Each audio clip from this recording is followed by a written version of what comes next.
It was a savage murder. Pools of blood left at the crime scene from the victim, Lorrie Smith, and her killer. A cold case that stumped detectives for more than 2 decades until they finally got a break in the case. And Lorrie's grieving family saw the monster who killed her face justice. She had no clothes on. There was a pool of blood, and you could see drag marks.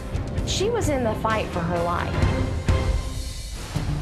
She did everything right, worked hard, loved her family and friends, and in her small town of Cliftondale, Georgia, 28-year-old Lorrie Anne Smith even served as a youth leader at her church. Her passion was the guitar. I mean, if you look through the pictures that she had of herself, she had her guitar everywhere.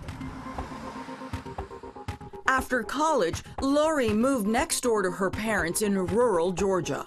It was a decision she made to be near the people she loved. Ironically, a decision that would tear the family apart.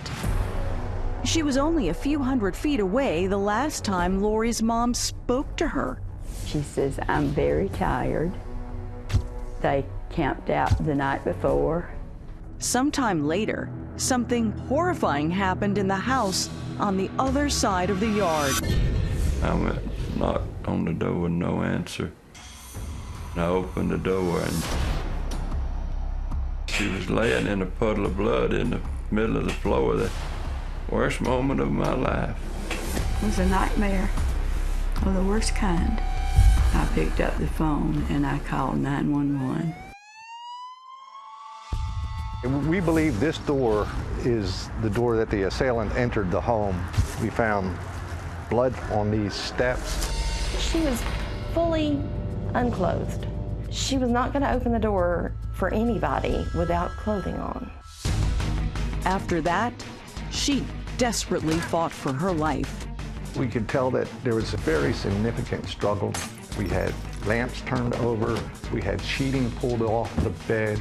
She sustained abrasions on her face, contusions on both her arms and legs, as well as she sustained multiple gunshot wounds. Somewhere during this struggle, she either injured him bad enough that he was bleeding heavily, or he may have shot himself. His blood was found in the living room by the entry-exit door to the porch. It's the kind of evidence homicide detectives count themselves lucky to find. A crime scene signed with the suspect's own DNA. We've eliminated over 119 people that we've collected DNA from. It is frustrating to have the evidence you need, but you just cannot put a name to that evidence that you have. Questions that go unanswered for more than 20 years, but science was about to help change that. As the DNA technology progressed, we resubmitted the DNA to a private company. The newest technology looks at your DNA and your genetic markers and traits, and it basically reverse engineers your DNA. It's looking at those markers that make you African American, that make you Caucasian, that make you redheaded, blue-eyed, and we can essentially create a photograph snapshot of what that person should look like based on those DNA markers. The program, developed by Parabon Nanolabs, is called Snapshot. These are the composites it produced, one for how the suspect may have looked then and how he might look today. When we actually saw that image, none of us recognized that person. And no one can say if Lorrie did either. It is time to give this family closure.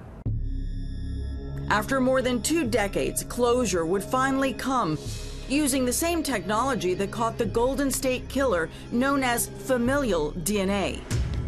With a court order from a judge, authorities compare crime scene DNA against available data in ancestry databases, and they get a hit. His name is Jerry Lee, a correctional officer for the Atlanta Department of Corrections. At the time of the murder, he lived less than a mile away from Lorrie. Police get a search warrant to collect his DNA, and it's a match. 26 years after the brutal murder, Lee pleaded guilty to voluntary manslaughter, burglary, and aggravated assault. A Fulton County, Georgia judge sentenced him to 18 years in prison. We will never get over it, but justice needs to be served.